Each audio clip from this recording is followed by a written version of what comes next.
Bonjour à tous et bienvenue sur notre chaîne. Devant moi, j'ai la Polar Grid X2. Et dans la vidéo d'aujourd'hui, je vais vous montrer quelques astuces que vous pouvez utiliser sur cette montre. Alors, commençons.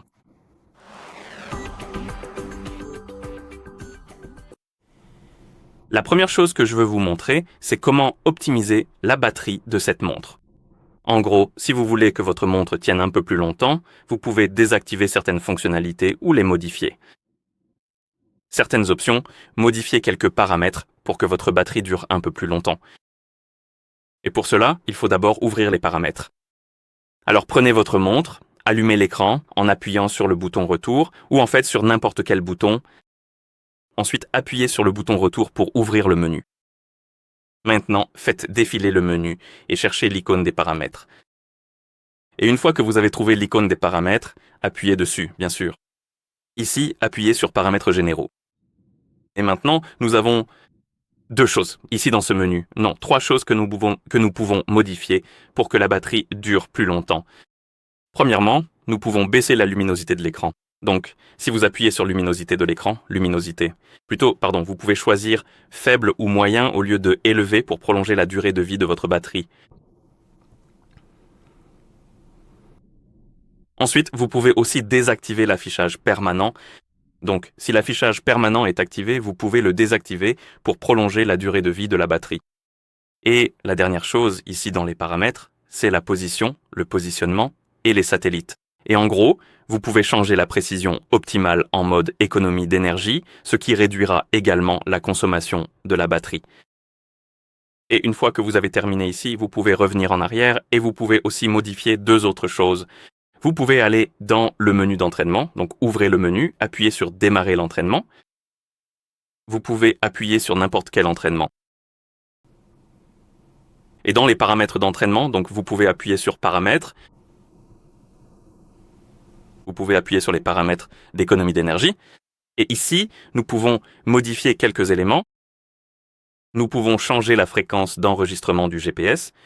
Donc, vous pouvez la réduire, par exemple à 1 minute ou 2 minutes, car par défaut c'est chaque seconde, mais vous pouvez la changer à 1 minute, toutes les minutes ou toutes les 2 minutes. Ou vous pouvez la désactiver complètement, mais si vous voulez utiliser le GPS pendant l'entraînement, le désactiver totalement n'est pas vraiment une option. Donc vous pouvez simplement la baisser, disons, à 1 minute. Et cela augmentera également l'autonomie de votre batterie pendant l'entraînement. Et vous pouvez aussi désactiver la fréquence cardiaque au poignet, si cela ne vous intéresse pas pendant l'entraînement. Si vous la désactivez, cela prolongera aussi l'autonomie de votre batterie. Voilà, c'est à peu près tout en ce qui concerne l'optimisation de la batterie. Maintenant, je vais vous montrer comment bloquer certaines applications de votre téléphone pour qu'elles n'envoient pas de notifications à votre montre. Donc si par exemple vous avez des applications dont vous ne vous souciez pas et qu'elles vous inondent de notifications, et si cela fait vibrer votre montre en permanence, vous pouvez désactiver certaines applications, ce qui les empêchera d'envoyer des notifications à votre montre. Bien sûr, pour que cela fonctionne, votre montre doit être jumelée à un téléphone, ce qui est mon cas, donc je vais prendre mon téléphone qui est jumelé avec ma montre. Je vais dézoomer la caméra pour que vous puissiez voir tout l'écran du téléphone et sur le téléphone qui est jumelé avec ma montre. Je peux ouvrir l'application Polar Flow Sync, appuyer sur le menu, puis sur Appareil. Et ici, nous avons les notifications du téléphone. Je vais les activer et autoriser les permissions nécessaires. D'accord ? Et maintenant, j'ai activé les notifications. Donc si je reçois des notifications d'applications sur mon téléphone, elles s'afficheront aussi sur la montre. Et vous pouvez bloquer certaines applications, comme je l'ai dit précédemment. Donc vous pouvez appuyer sur bloquer les applications juste ici et ici. Je n'ai que Polar Flow dans la liste parce que je n'ai pas reçu de notification d'autres applications. Donc en gros, cette liste va se remplir progressivement au fur et à mesure que vous recevrez des notifications sur votre téléphone. Et une fois que la liste est remplie, vous pouvez simplement cocher la case juste ici à côté de l'application pour la bloquer.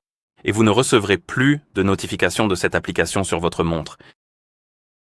D'accord, alors mettons notre téléphone de côté, reprenons la montre, dézoomez la caméra pour que vous puissiez mieux voir la montre. Très bien. Et la prochaine chose que je veux vous montrer, c'est comment personnaliser la page des vues. En fait, j'avais l'habitude d'appeler ça des widgets, mais chaque fabricant de montres l'appelle différemment. Lorsque vous allumez l'écran de votre montre, vous pouvez faire glisser votre doigt vers la gauche ou la droite sur l'écran pour faire défiler certaines fonctions de la montre. Et Polar appelle cela des vues, et nous pouvons personnaliser ce menu. Et pour cela, il faut ouvrir le menu. Donc appuyez sur le bouton retour, faites défiler vers le bas, trouvez l'icône des paramètres et appuyez dessus, bien sûr. Ici, vous verrez l'option appelée Vue et vous pouvez appuyer dessus. Et ici, vous pouvez cocher ou décocher les cases à côté des fonctionnalités que vous souhaitez voir ou ne pas voir sur la page des vues. En gros, si vous décochez la case, vous ne verrez pas cette fonctionnalité sur la page des vues. Et si vous les cochez, vous les verrez. Donc, je vais simplement en désactiver beaucoup comme ceci. Et je vais juste laisser le contrôle de la musique et peut-être l'activité quotidienne. Ensuite, nous pouvons appuyer sur Enregistrer. Et si vous retournez dans le menu Vue, si vous essayez de faire glisser vers la gauche ou la droite sur l'écran d'accueil, vous ne verrez que deux options si vous avez désactivé les autres. Les mêmes choses que j'ai faites. D'accord. Une autre chose que je veux vous montrer, c'est le rappel de glucides et d'eau. En gros, la montre vous rappellera pendant l'entraînement de consommer des glucides et de boire de l'eau. Je crois que Polar aime appeler ça un carburant intelligent ou quelque chose comme ça, en tout cas. Pour ouvrir ce menu, il faut appuyer sur le bouton retour, puis faire défiler vers le bas et chercher le carburant, puis appuyer dessus. Et comme vous pouvez le voir ici, nous avons le rappel intelligent de glucides, le rappel manuel de glucides et le rappel de boisson. Le rappel intelligent de glucides va en gros vous rappeler à chaque fois, à certains intervalles. Comme vous pouvez le voir, nous avons 1 heure et 30 minutes, mais vous pouvez le modifier. Vous pouvez changer l'intervalle comme vous le souhaitez, en faisant glisser sur les heures et les minutes, comme ceci. Puis nous avons l'intensité. En gros, vous pouvez sélectionner la zone de fréquence cardiaque.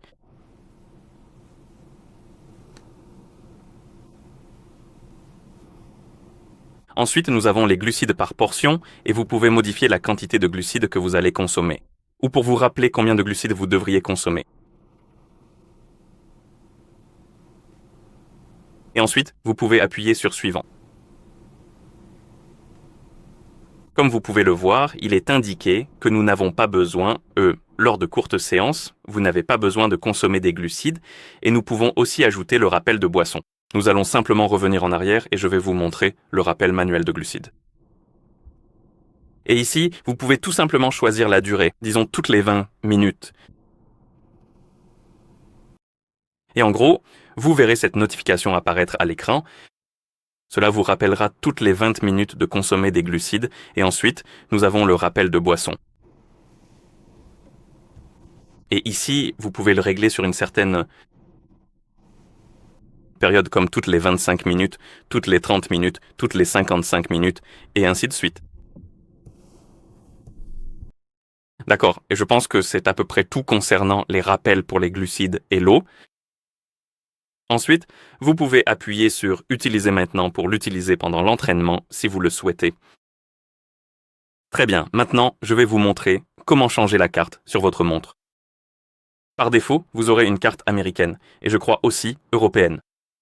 Mais disons que vous téléchargez des cartes supplémentaires et que vous souhaitez passer à celle que vous avez téléchargée. Vous devez, n'est-ce pas? J'ai supprimé le menu de navigation ici, alors donnez-moi une seconde. Je vais retourner dans les paramètres et ajouter la vue de navigation parce que ça rend les choses un peu plus faciles. Donc je vais ajouter la navigation juste ici. Est-ce que je l'ai sauvegardé? Non, je ne l'ai pas fait. D'accord, retournons sauvegarder mes vues de navigation. Ok, et maintenant, trouvez le panneau de navigation ou vue de navigation, appuyez dessus et, par défaut, la montre sélectionnera automatiquement la carte adaptée à vos besoins. Mais vous pouvez appuyer sur l'icône de recherche juste ici, puis presser le bouton du milieu. Faites défiler vers le bas.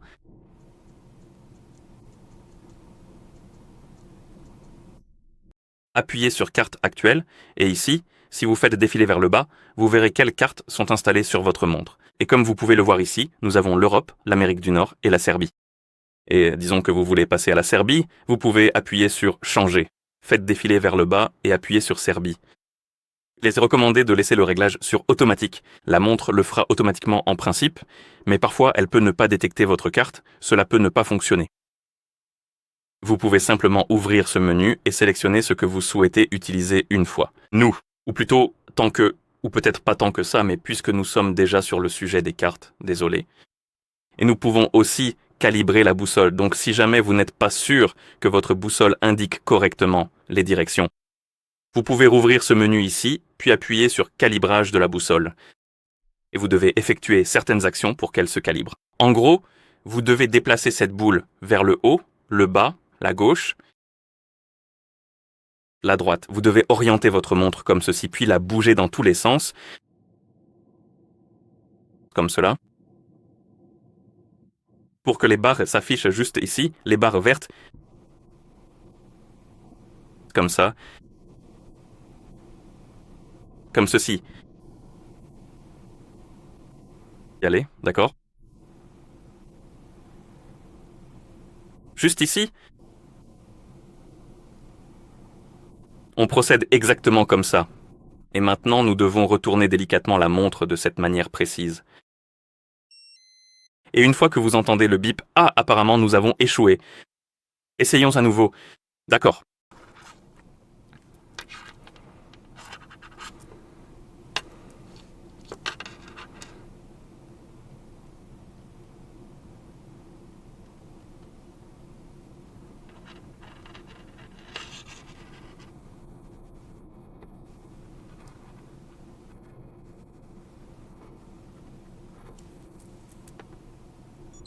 Ah, cette fois ça a marché.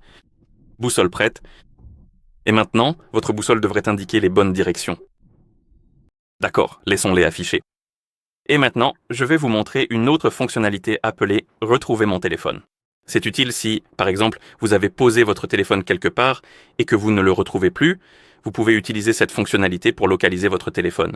Bien sûr, à condition que votre montre soit jumelée avec votre téléphone. Sinon, cela ne fonctionnera pas. Mais si votre montre est jumelée avec un téléphone, vous pouvez réveiller l'écran, faire glisser vers le bas depuis le haut de l'écran pour ouvrir le menu des réglages rapides. Et ici, vous pouvez faire défiler le menu et chercher l'option « Retrouver mon téléphone ». Et si vous appuyez dessus, cela vous indiquera la direction générale. Comme vous pouvez le voir, mon téléphone est proche car il est littéralement à côté de moi. Mais si vous appuyez sur cette icône de haut-parleur, cela fera également vibrer votre téléphone et émettre un son pour que vous puissiez le retrouver plus facilement. D'accord, revenons en arrière à partir de là. Une autre chose que je peux vous montrer, c'est la lampe torche. Parfois, vous pouvez avoir besoin de voir dans le noir et vous n'avez pas votre téléphone, peut-être sur vous. Vous l'avez laissé quelque part et la seule chose que vous avez avec vous, c'est vous-même. La montre. Vous pouvez activer le mode lampe torche sur cette montre, cela allumera l'écran en blanc. Ce n'est pas une grande source de lumière, mais c'est toujours mieux que rien, donc cela peut être utile à un moment donné. Et pour ouvrir ou lancer la lampe torche, vous devez d'abord réveiller l'écran. Faites glisser votre doigt vers le bas depuis le haut de l'écran, puis trouvez l'icône de la lampe torche et appuyez dessus. Et la montre commencera à briller en blanc. Et comme je l'ai dit, ce n'est pas une grande source de lumière, mais si vous êtes dans une situation difficile, cela pourrait vous sauver. D'accord. Et pour en sortir, vous pouvez appuyer sur le bouton retour. Maintenant, prenons notre téléphone, car nous allons en avoir besoin pour cette étape. Et en gros, je veux vous montrer comment activer l'assistance vocale. L'assistance vocale est utile si vous voulez vous entraîner. Avec vos écouteurs, en gros, vous pouvez connecter des écouteurs à votre montre. Et si vous vous entraînez avec les écouteurs, vous pouvez activer l'assistance vocale qui vous donnera essentiellement des informations sur votre entraînement. Et pour cela, nous devons ouvrir la synchronisation PolarFlow sur le téléphone qui est appairé avec notre montre, bien sûr. Donc ouvrons l'application, appuyons sur le menu et sélectionnons les appareils. Bien sûr, ici, vous devriez voir votre PolarGrid X2. Maintenant, comme vous pouvez le voir, nous avons ici cette option assistance vocale et nous pouvons appuyer sur l'option. Par défaut, elle sera désactivée et si vous souhaitez l'activer, appuyez sur l'interrupteur. Vous pouvez ensuite également activer ou désactiver certaines fonctionnalités comme l'assistance à l'entraînement. Cela va essentiellement vous donner des informations sur les objectifs en cours, vous suggérer des entraînements et ce genre de choses, ce qui rendra votre entraînement un peu plus facile. Je dirais ensuite que nous avons les tours et on vous donnera des informations à chaque fois que vous terminez un tour et ce genre de choses. Et enfin, nous avons les zones de fréquence cardiaque que vous pouvez également activer. Cela vous donnera un retour sur vos zones de fréquence cardiaque pendant l'entraînement. Ensuite, nous avons la synthèse vocale, et ici vous pouvez modifier certains paramètres sur votre téléphone. En fait, vous pouvez sélectionner le moteur préféré, la langue, la vitesse de la parole, la hauteur de la voix et ce genre de choses. Vous pouvez appuyer sur lecture pour l'écouter. C'est un peu drôle. Essayons comme ça. Ceci est un exemple de synthèse vocale en anglais. Bon, c'est un peu ridicule, donc je vais baisser la hauteur de la voix. Ceci est un exemple de synthèse vocale en anglais et du débit de parole. Ceci est un exemple de synthèse en anglais. Ceci est un exemple de chaque synthèse en anglais.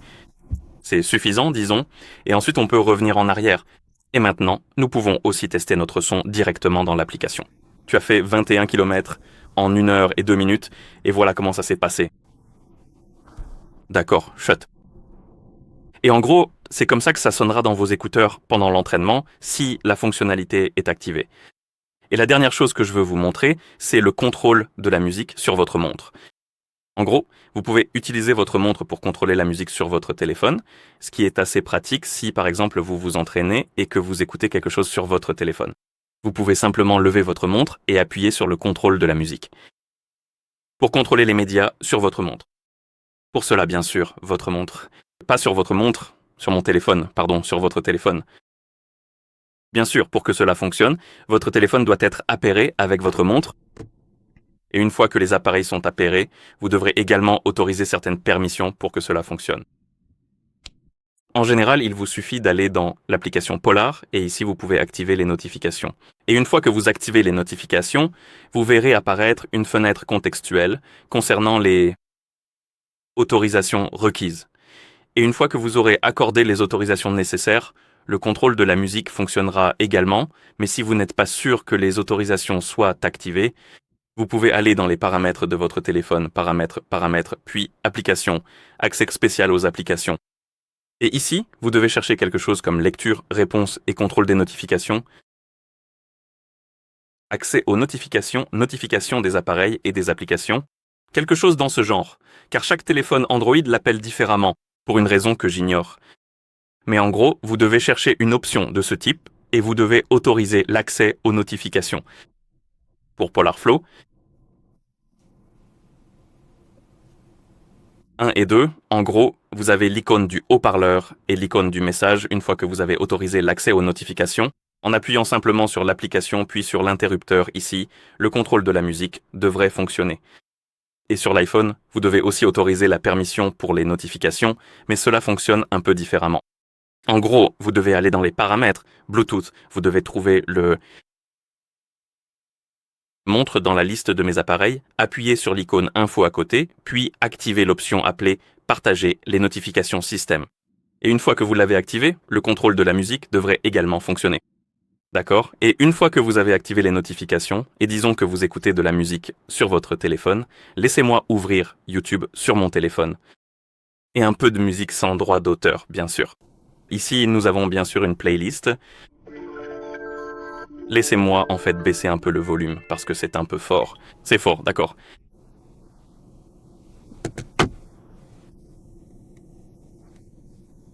Bon, donc on a une musique qui joue, et disons que vous voulez la contrôler avec votre montre, vous allez sur votre montre, vous allumez l'écran, bien sûr.